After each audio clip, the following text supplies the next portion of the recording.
지난주 우리는 그 로마서 1장을 공부했죠. 그래서 못 오시는 참석을 못 하신 분들을 위해서 제가 잠깐 녹음을 해가지고 나눠드리고 있는데요. 오늘도 참석하지 못한 분이 좀 계셔서 아마 제가 녹음을 하려고 그래요. 녹음을 하기 때문에 참석을 안 하는 핑계가 되지 않도록 많은 분들이 녹음하는데 이렇게 생각하실 수 있으니까. 그리고 또 PPT 그 스터디 가이드 제가 보내드리는데 도움이 되시나 모르겠어요. 그것이 있기 때문에 공부를 안 하신다 그러면 또 곤란해요. 네, 그렇죠. 그러니까 꼭 이 문제집을 한다는 그런 마음이 아니라 문제집에 따라서 말씀을 읽고 이 문제가 해답을 바로 주는 그런 문제가 아니에요. 그래서 여러분들이 생각을 좀 하셔야 되는 부분인데 제가 너무나 어려워하시는 것 같아서 도움을 드리는 거예요. 성경 공부는 지식을 쌓는, 해답을 찾아가는 것이 아니고 여러분들의 신앙을 확실히 하는 데 있어요. 모든 성경은 하나님의 감동으로 되었다. 제가 좋아하는 구절이에요. 그래서 그 성경은 하나님의 말씀으로 하여금 구원에 이르는 지혜를 주세요. 구원은 우리에게 예수 그리스도에 대한 확신을 통해서 이루어지죠. 로마서 1장을 지난주에 공부하셨잖아요. 로마서 1장은 아주 간단해요. 바울이 복음을 위해서 택정을 받았다. 그렇게 이야기했죠. 복음은 무엇이라고 이야기해요? 복음은 누구에 관한 것이다? 아들에 관한 것이다. 근데 그 아들은 곧 예수 그리스도시다. 그래서 예수는 첫 번째 이름이 두 개라고 그랬죠? 예수는 누구라고요? 육신이다. 육신으로는 누구의 혈통? 다윗의 혈통에서 나셨고, 영으로는 누구시다? 그리스도신데, 이름이 그리스도신데 그 하나님의 아들로 증명되셨다. 어떻게 해서? 죽은 자 가운데서 부활하심으로. 그게 이제 1장이에요. 자, 복음은 아들이고 아들은 예수 그리스도신데 그분은 육신으로는 육신으로는 다윗의 혈통이었고 영으로는 성결의 영으로는 하나님의 아들이시다. 그런데 죽음에서 부활하심으로 하나님의 아들로 증명됐어. 이렇게 이야기하죠. 왜 그것이 복음인가요? 우리 인간에게는 육신을 가진 하나님이 오셔야만 됐어요. 육신을 가진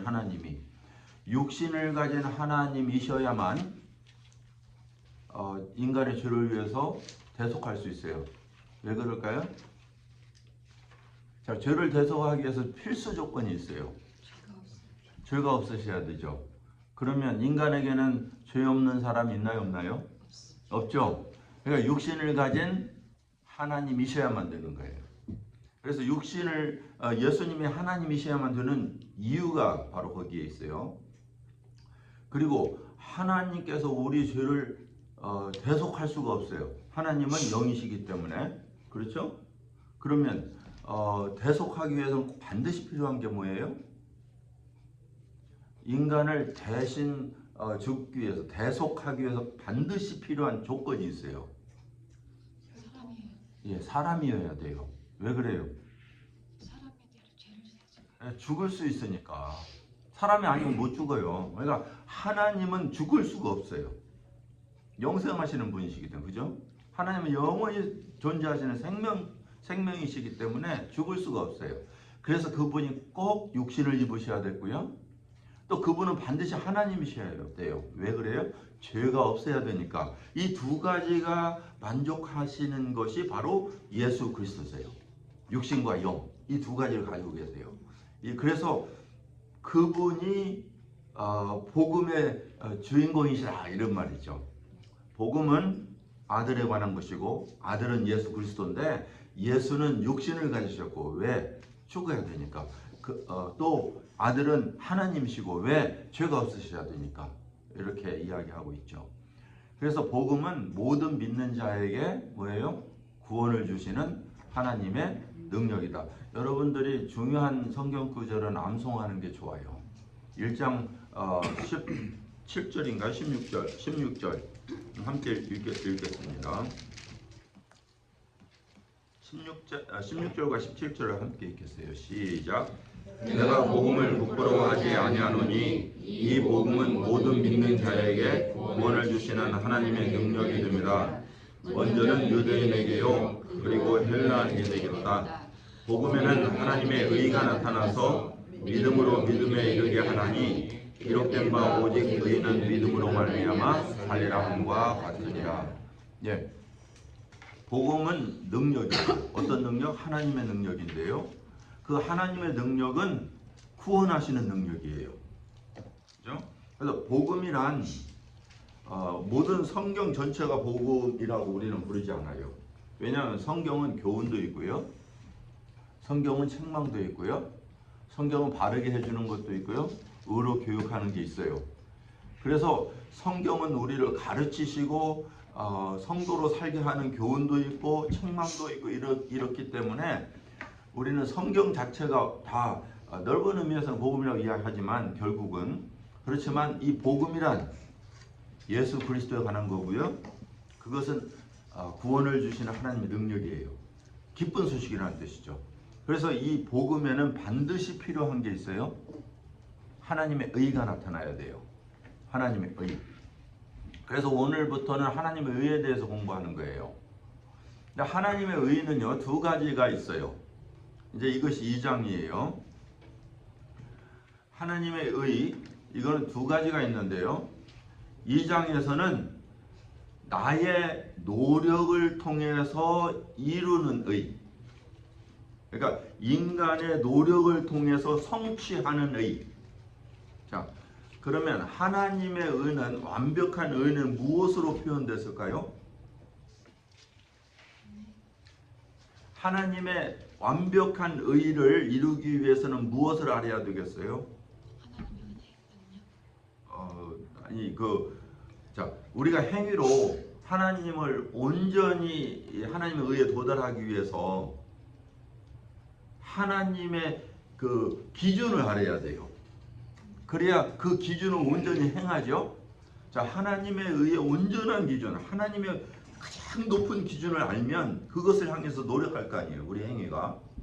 그래서 그걸 항상 완전히 지키면 어때요? 하나님의 의에 도달하겠죠.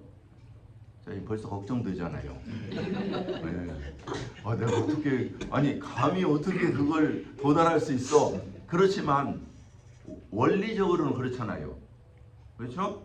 하나님의 최고의 의, 완벽한 의, 그것을 항상 지킬 뿐만 아니라 온전히 지킬 때에 하나님의 그 온전한 의에 도달할 수 있어요. 그렇죠? 그래서 그 온전한 의가 뭘까요? 하나님의 온전하시고 가장 완벽한 의, 그게 율법인 거예요. 예, 율법. 하나님은 하나님의 법을 허락해 주셔서 그 온전한 의를 도달하라고 인간에게 말씀하셨어요. 자, 봅시다. 아담은요 몇 가지 계명을 가지고 만들어졌어요. 만들어지는 몇 가지 계명을 받았어요. 한 개예요. 어떤 계명이죠? 선악을 알게 하는 나무 열매를 먹지 말라. 이 한 계명이에요. 한 계명. 근데 그거 지켰나요? 못 지켰나요? 그 한 개조차도 못 지켰다는 인간이. 그런데 그 뒤에 10계명을 줬단 말이에요. 그 10계명 지키겠어요? 못 지키겠어요? 그런데 그 후에 613가지의 계명이 신명기에 나와요. 그거 지킬 수 있을까요? 못 지킬까요? 생각해 보세요. 그 뒤에 유대인들은요 그걸 세분화했어요. 세분화했어요. 그래가지고 손 씻는 것도 이렇게 씻어야 되고 저렇게 씻어야 되고 이러한 원리들을 했어요. 왜냐하면 더러운 물이 다시 흘러가면 안 되니까 이런 식이에요. 예. 그러한 모든 법을 지켜서 하나님의 의에 도달한다. 여러분 생각해 보세요. 아담이 한 개도 못 지킨 이 율법. 자, 그러면 못 지키는 율법이 우리 인간에게 있다면 그것이 우리에게 어떻게 다가오겠어요? 족쇄죠. 예, 족쇄일 뿐만 아니라 그걸 못 지킨 것에 대한 가책, 예, 그리고 짐, 뭐 잠을 잘 수가 없죠. 그러니까 그 다음부터는 뭐라고 그래요? 하나님은 그래도 나를 아셔. 하나님 우리 연약함을 아셔. 그렇게 하고 살아가는 거예요. 그래서 기도하실 때마다 알고 지은지 모르고 지은지 우리가 비록 연약하지만 하나님 은혜로우셔서, 예. 아니 그런 기도가 그냥 저절로 나와요. 하나님은 자비롭고 은혜로우셔서 일주일 동안 지은 죄도 간과해 주시고 용서해 주시고, 하나님의 그 기준을 알고 그 법을 지켜야만 된다고 하는 그것을 아는 사람이라면, 아니 믿는 사람이라면, 제대로 인식한 사람 잠잘 수가 없어요. 고통 속에서 살아야 되는 거예요. 그런데 그걸 어떻게 해요? 자꾸 일부러 이질을 하는 거예요. 이질을 해요. 무엇이 하려고 그래요? 그것이 뭔지 아세요? 인간의 율법을 향한 마음이에요. 인간은요, 율법을 향해서 두 가지의 마음이 생겨요.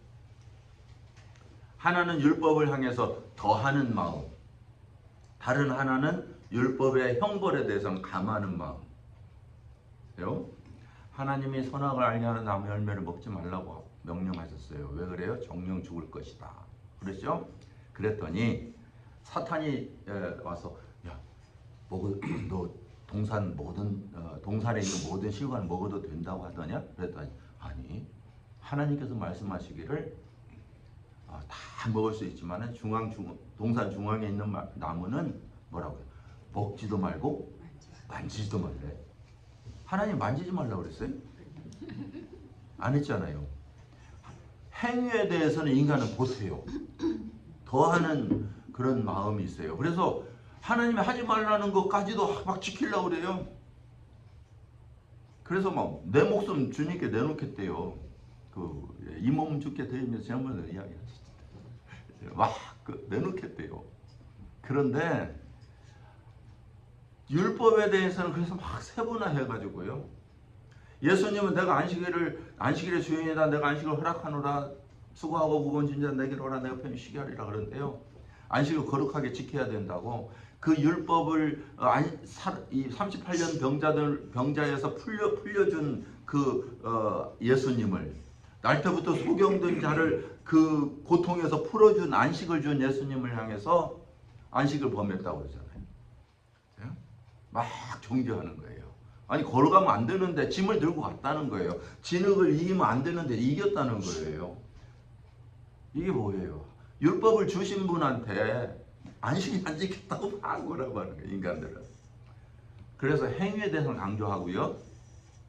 그 다음에 그거 먹으면 어떻게 한다고 그러는데? 먹으면 안 된대? 그러니까 죽을까? 죽을지도 몰라. 보세요. 하나님 뭐라고 그랬어요? 정령 죽으리라 그랬어요. 그런데 그 형벌에 대해서는 괜찮을 거야. 이거예요. 그러니까 하나님의 율법을 주신 것은 범죄하는 영혼의 정령 죽으리라. 이거예요. 오늘 1장 32절 보세요. 32절. 이것이 오늘 이 성경의 핵심은요, 두 가지예요. 오늘 성경 공부의 핵심은 두 가지예요. 첫 번째는 뭐냐면 하나님의 진노가 반드시 임한다. 18절에서 32절. 그것이 첫 번째고요. 하나님의 진노는 반드시 임한다. 뭐 때문에 임한다? 그 행위 때문에 임한다. 인간의 행위 때문에 임한다. 그래서요. 그들이 이 같은 일을 행하는 자는 이렇게 돼 있잖아요. 그래서 18절에서부터 시작해서 31절까지의 모든 행위에 대해서 하나님은 반드시 진노하신다. 심판하신다. 그것이 오늘 첫 번 파트예요. 그러면 이 진노하심이 임한다는 사실을 알면 하나님의 진노가 있고 이 진노가 너희들에게 쏟아질 것인 것을 알면 우리 인간은 어떻게 해야 되겠어요? 그리고 어떻게 해야 되겠어요? 내가 심판할 거야. 그러면 어떻게 해야 되겠어요? 용서해 주세요. 살려주세요. 이래야 될 거 아니에요. 그렇죠? 지금 그거예요. 예. 하나님은 진노를 선포하신 이유는 뭐냐면 하나님께 돌아서라 이거예요. 이게 구약 성경의 전체잖아요. 그죠? 예, 구약 성경은 뭐예요? 하나님은 진노하시는 하나님이야. 너희를 심판하실 거야. 왜 그렇게 말씀하셨을까요? 그냥 혼내주려고? 아니에요. 돌아서라는 거죠. 그러니까 하나님 앞에 돌아오라는 것을 말씀하시는 것이 전반부예요. 예. 자, 봅시다. 32절 한 분이 읽어주시죠. 그들이 이 같은 일을 행하는 자는 사형에 해당한다고 하나님께서 정하심을 알고도 자기들만 행할 뿐 아니라 또한 그런 일을 행하는 자를 옳다 하느니라. 예, 괜찮대요. 그 정도 괜찮아. 제가요 어렸을 때 굉장히 열심히 교회를 섬겼어요. 하나님을 섬긴 것보다 교회를 섬겼다고 의도적으로 이야기했는데요. 교회 가니까 가르치는 대로 제가 행할 거 아니에요. 그죠? 열심히 했어요. 정말 그 어린 나이에 할 수 있는 모든 걸 했어요. 새벽기도도 다녔고요. 수요일, 금요, 어머니 따라 산기도 열심히 했어요. 그리고 뭐예요? 교회 청소 막 열심히 했는데요. 늘 부족해. 늘 이래도 내가 이 정도 했는데 구원 받을 수 있을까? 하나님 앞에 설 수 있을까? 그게 저한테 퀘스천이에요. 그래서 설교를 들으면 회개하라 그러니까 또 막 눈물을 흘리면서 회개해요. 그러니까 새벽에도 가죠. 그렇죠? 눈물을 흘리고. 그런데 눈물이 막 쏟아지는 날은 용서된 것 같아. 속이 후련해. 용서된 것 같아. 근데 죄책감이 없어갖고 맹성맹성 이렇게 하면 진정으로 회개가 안 된 것 같아. 이러한 반복 속에서 제가 이 정도로 죄 용서된 것 같고 안 된 것 같고 막 이렇게 살았어요. 그런데 부흥회를 많이 했어요. 저희 어렸을 때는. 그래서 부흥회 가면 성령 받아라, 인침 받아라, 회개하라고 하니까 그렇게 했어요. 그리고 부흥회 끝날 때쯤 되면은 너무나 이제 행복한 거야. 될 것 같고. 그런데도 한편에 그래도 내일부터 또 줄 지을 텐데 이런 생각들이 계속 생각하니까 목사님한테 물어요. 부흥사님들한테 가서도 묻고요. 왜냐하면 저희 아버님이 수석장로님이라서 부흥사분들을 모시고 식사도 하고 우리 집에서 식사하고 그러니까 이렇게 대면할 기회가 많았거든요. 묻잖아요. 그러면 저를 딱 보면서, 왜냐면 제가 부흥할 때 제일 앞장에서 앞자리에서 막 박수 치고 이러니까 얼마나 어린데 기특하겠어요. 그러니까 저를 딱 보면서요. 내가 어떻게 해야 천국 가죠? 그러면 저를 딱 보면 너 정도면 됐어. 여러분 생각해 보세요. 어떻게 제가 그분의 이름을 성함 한두 분이 아니니까 그렇게 언급하고 싶진 않아요. 근데 어떻게 하나님의 나라에 대해서 질문하는 어린아이에게 너 정도면 됐어 이야기할 수 있느냐.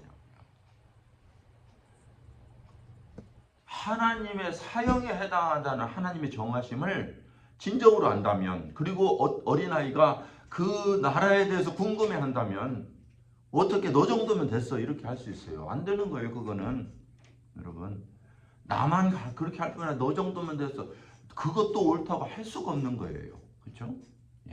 그럴 수 없는 거예요. 모든 사람은 죄인이기 때문에 하나님 앞에 쓸 수 없다, 사형에 해당하다, 하나님 진노가 쏟아진다, 이건 엄중한 하나님의 메시지예요. 이것이 18절부터 32절의 말씀인데요. 자, 19절 보겠습니다. 18절. 하나님의 진노가 진리를 막는 모든 경건치 않음과 불의에 대하여 하늘로부터 나타난다. 하나님의 진노가 임하는 건 뭐라고 하냐면 불의, 그죠? 불의, 진리를 막았어요. 그 다음에 모든 경건치 않음과 불의, 이거 있어요. 경건치 않은 불의. 경건치 않다는 의미는 뭐냐면요, 하나님 없는 자다. godliness, less, lessness. 그래서 하나님이 없는 존재, 하나님을 부인한 존재, 하나님을 가지고 있지 않아, 하나님을 소유하지 않는 존재. 그러니까 하나님을 무시하고 사는 자들, 이런 말이에요. 경건치 않아요. 그러면 불의는 뭘까요? 하나님 없는 사람의 생각, 사고, 하나님이 없이 살으니까 어때요? 하나님의 뜻대로 살겠어요? 안 살겠어요? 하나님 없는 자의 행동, 이게 불의예요. 그러면 하나님이 없으신가요? 하나님 안 계세요? 그러니까 하나님께서 말씀하시기를 19절에 하나님을 알만한 것을 모든 사람에게 주셨다, 이렇게 이야기하세요. 그죠?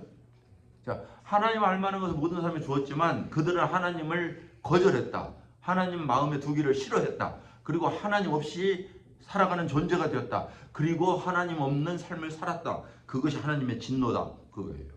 18절, 19절. 하나님의 진노가 진리를 막는 사람들의 모든 경건치 않음과 불의에 대해서 하늘로 나타나고요.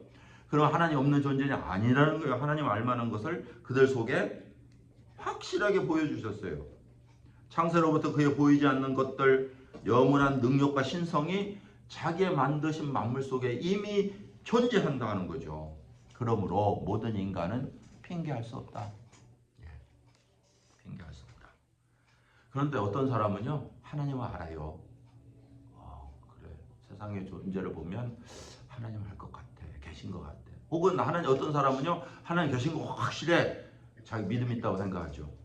그런데 하나님을 알지만 영화롭게 하지 아니하고 감사치도 아니하고 그 생각이 허망하여지고 미련한 마음으로 어두워졌다. 두 종류죠. 하나는 하나님을 의도적으로 거부한 자, 하나님 없다고 하는 자, 알 수 있지만 만물 속에서. 다른 하나는 뭐예요? 알지만 무시하고 살아가는 자.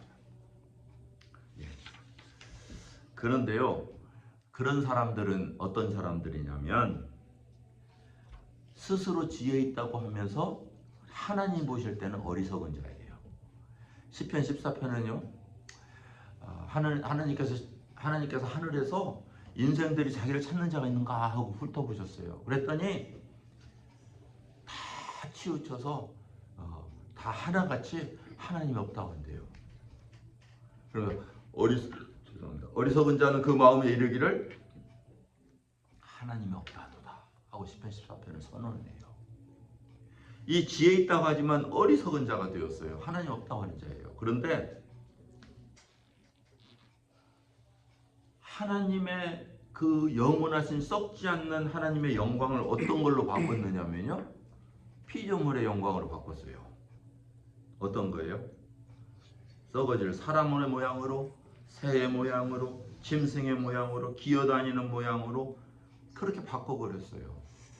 그것이 바로 인간이 오늘날 가지고 있는 뭐예요? 우상인 거죠.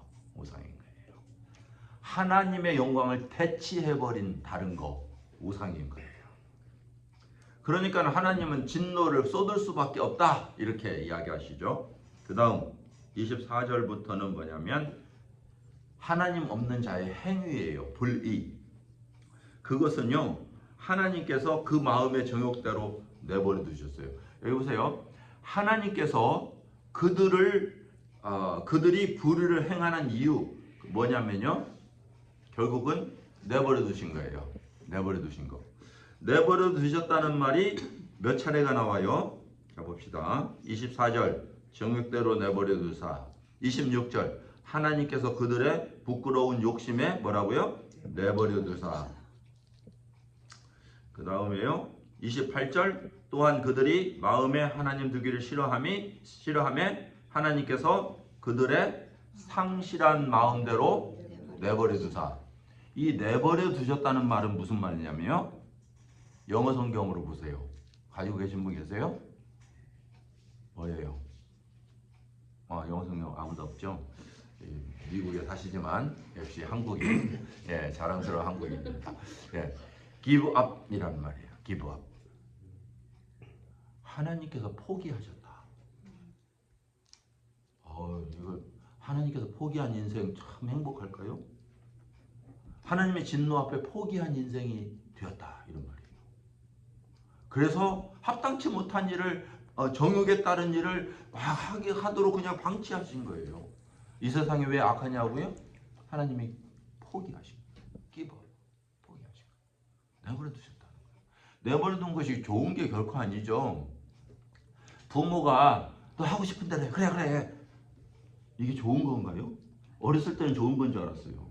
예. 우리 부모가 나 좀 내버려 뒀으면 좋겠다. give up. 포기해버렸으면 좋겠다. 이 말이 무서운 말이죠. 그렇죠? 근데 이 하나님의 진노가 왜 나타난다고요? 하나님 없다고 인정하는, 하나님 없다고 하는 이 인간의 마음. 그 다음에 그것 없다고 하기 때문에 하나님 없이 살아가는 인간의 죄악된 생활. 이거예요. 죄악된 생활을 한번 봅시다. 합당치 못한 일. 28절 이하에 29절에 보면 모든 불의와 최악과 탐욕과 악이 가득한 것, 시기, 살인, 분쟁, 사기, 악독이 가득한 것. 여기까지는 그래도 안 한 것 같아요. 그 다음에 수근수근 하는 거. 나는 수근수근 하는데 비방하는 거, 남 헐뜯는데 하나님을 미워하는 거. 여기 하나님을 미워하는 거. 그게 성경에 보면 3자 이렇게 써가지고 밑에 해석해 놓은 게 있죠. 혹시 가지고 계세요? 보면 하나님께서 미워하는 게 이렇게 있습니다. 하나님을 미워하는 거. 왜 이런 현상이 나타나냐면요. 원어에는 제네티브라는 게 있어요. 그 제네티브라는 것은 형용사인데요. 하나님의 것이죠. 그러니까 하나님의 미워하는 것이냐, 주격으로 사용하느냐, 아니면 하나님을 미워하는 것이냐, 목적격으로 사용하느냐, 해석상의 차이예요. 그래서 이런 오류가 있는데 하나님 여기는 불의한 것이니까요. 행동이니까 하나님을 미워하는 자요 이렇게 해석해야 되겠죠. 영어로도 God haters. 예, God haters. 예. 해석을 그렇게 한 거겠죠. 능욕하는 자요, 교만한 자요, 자랑하는 자. 이거 안 하는 사람이 어디 있어요? 예. 그 다음에 악을 도모하는 자, 부모를 거역하는 자. 왜 사람들이 가장 많이 우는지 아세요? 부모 거역하고 돌아가시고 나면 많이 울어요. 어머니 노래하면 막 다 우세요. 그죠? 부모에 대한 이 마음이 있는 거예요. 그 다음에 뭐예요? 우매. 난 다른 건 괜찮은데 우매라는 말이 참 걸려요. 멍청한 자라는 뜻이거든요.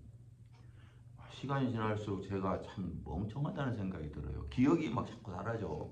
그래가지고 금방 읽은 것도 잊어버리고 그래요. 들은 것도 잊어버리고. 여러분 오늘 듣고 다 잊어버릴 거죠? 우매한 자라니까. 우매한 자요. 약속을 어기는 자예요. 약속 우리 그냥 밥먹듯이 여기잖아요. 그 다음에 무정한 정이 없는 자예요. 무자비한 자라. 이것을 항상 언제든지 온전히 지켜야 하는 율법이라니까요. 그런데 이러한 것을 해당하는 자에게는 사형에 해당하는 것을 하나님이 선언하심을 알고도 이런 거 하면 지옥 갈 거야. 심판받을 거야. 알고도 그러한 일을 행하느니라. 이거예요. 자, 이거는 뭡니까 지금? 그러니까 구원이 필요한 거야. 그러니까 복음이 필요한 거야. 이걸 이야기하시는 거예요. 첫째, 하나님의 진노가 범죄한 자에게, 하나님 없다는 자에게 임한다. 이거예요. 복음의 필요성. 그죠? 두 번째, 2장부터요. 3장 23절까지인데 너무나 길어요. 너무나 길어서 여러분들의 교재를 보면 이것을 다 이해하기가, 다 해석하기가 어려워요. 그래서 제가 두 가지로 딱 정리할게요. 두 가지로. 두 번째, 첫 번째는 뭐예요? 하나님의 진노가 있기 때문에, 모든 범죄한 사람에게 진노가 있기 때문에 뭐가 있다? 구원의 필요성이 있다. 그거예요. 하나님의 심판이 반드시 있기 때문에 범죄한 자에게 우리는 구원의 필요성이 있다. 그죠? 2장 1절부터 3장 23절은 사실 18절까지 오늘 인 것 같아요. 그런데 18절까지 해도 괜찮아요. 근데 결국은 23절에서 결론이에요. 10절 보세요. 3장 10절. 뭐예요? 시작. 기록된 의인 없나니 하나도 없으며 여기에요. 의인 없나니 하나도 없다. 이게 결론이에요. 자, 그러니까 복음의 필요성은 뭐냐면요. 하나님의 진노가 있다. 범죄한 자에게. 두 번째는 모든 사람은 죄인이다. 그렇기 때문에 복음이 필요하다. 이 두 가지예요. 하나님은 심판하신다. 범죄한 자를 심판하신다. 그러니까 구원의 복음이 필요하다. 두 번째는 모든 사람이 죄인이기 때문에 복음이 필요하다. 자, 모든 사람이 죄인이라는 이야기는 그 진노가 모든 사람에게 있다는 말이죠. 그렇죠? 그래서 3장 23절 같이 읽겠습니다. 시작. 모든 사람이 죄를 범하였음에 하나님의 영광이 이르지 못하더니. 이 말은요, 아름답게 꾸며놓은, 아름답게 설명한 이야기예요. 하나님의 영광이 이룰 수 없다는 뭐냐면 하나님의 기준에 도달하지 못하나니, 그래서 하나님과의 관계를 형성하지 못하나니, 의롭다함을 얻을 수 없나니, 이런 말이에요. 모든 사람이 죄를 범하기 때문에.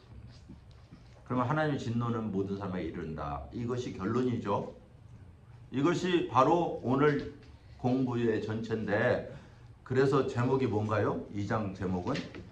모든 사람에게 복음이 필요합니다. 예, 모든 사람에게 복음이 필요합니다예요. 자, 왜? 하나님의 진노가 있기 때문에. 두 번째는 모든 사람은 죄인이기 때문에. 그래서 이제 왜 모든 사람은 죄인인가? 이것을 2장 1절부터 보려고 그래요. 자, 2장 1절부터는요.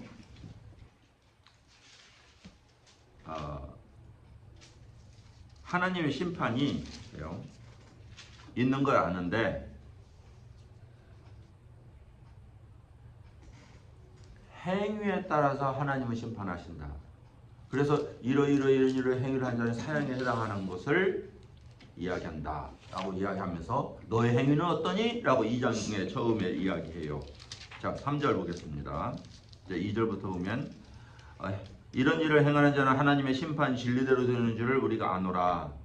이런 일을 행하는 자를 판단하고도 같은 일을 행하는 사람아, 내가 하나님의 심판을 피할 줄로 생각하느냐?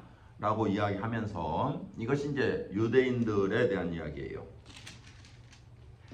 자, 유대인들이 진리를 가지고 있다고 하고 나는 진리를 행하니까 심판하면 너는 왜 그래? 너는 왜 그래? 예수님한테조차 그렇게 이야기했잖아요. 그죠? 그래서 너는 다른 사람은 받을 거라고 이야기하면서 너는 하나님을 뭐라고 그래요? 브레스미미 신성 모독했다. 예수님한테 그러면서 안식일을 어겼다 그렇게 하면서 너희는 판단하지 않았느냐? 그런데 너희는 그걸 피할 수 있다고 생각해? 이런 말이죠. 자, 4절 보겠습니다. 하나님의 인자하심이 너를 인도하여 회개케 하심을 알지 못하여. 그렇죠? 자, 이렇게 죄인 심판 진노가 있고 심판이 있지만 이것을 면할 수 있는 이 조건, 하나님께서 심판하시는 하나님이시지만 그 심판에 이르지 아니하는 이유가 있어요. 이유. 인간이. 그 이유가 뭐냐면 인자하심이에요. 인자하심. 자, 그래서 하나님의 인자하심이 심판을 유보해요. 유보라는 게 뭐예요? 미룬다는 말이에요. 미뤄. 그러니까 구약 이스라엘 백성들이 하나님이 너를 심판할 거다 그러면 뭐예요? 심판 안 하세요. 또 선지자를 보내요. 또 안 해요. 또 선지자를 보내요. 유보하셨어요. 심판을 선포하지만 그 참으셨단 말이죠. 기다리셨어요. 이걸 인자하심이라고 그래요. 그 인자하심으로 너희를 인도하면 어떻게 해요? 회개하기로 원하신다. 회개하기로 원하신다. 회개라는 말을 여러분들이 이해할 필요가 있어요. 회개는 죄를 용서해 주세요 고백하는 게 아니에요. 여기서 회개는 성경적 회개는 뭐냐면 하나님께 돌아온다. 그렇게 하셔야 돼요. 저하고 이렇게 성경 공부하시면 이 단어의 의미를 제가 많이 이야기하는데 그 개념을 좀 이해했으면 좋겠어요. 회개는 아버지 하나님 내가 오늘 죄졌습니다. 내가 회개합니다. 이게 아니에요. 이게 아니에요. 회개란 하나님 없이 살아가는 자들이 하나님께 돌아왔다 이거예요. 그러면 일생에 몇 번? 한 번 이루어진다. 이게 회개로 먼저 이야기하세요. 제가 다음에 그러면 여러 번 이루어지는 회개는 뭐냐 이야기 말씀드릴 거예요. 구원이란 예수 그리스도 밖에 있던 자들이 그리스도 안으로 돌아왔다. 이게 구원이잖아요. 그죠? 죄인으로 살아가다가 예수 그리스도의 은혜로 의롭다 칭함을 받는다. 이게 구원이거든요. 이게 로마서의 주제예요.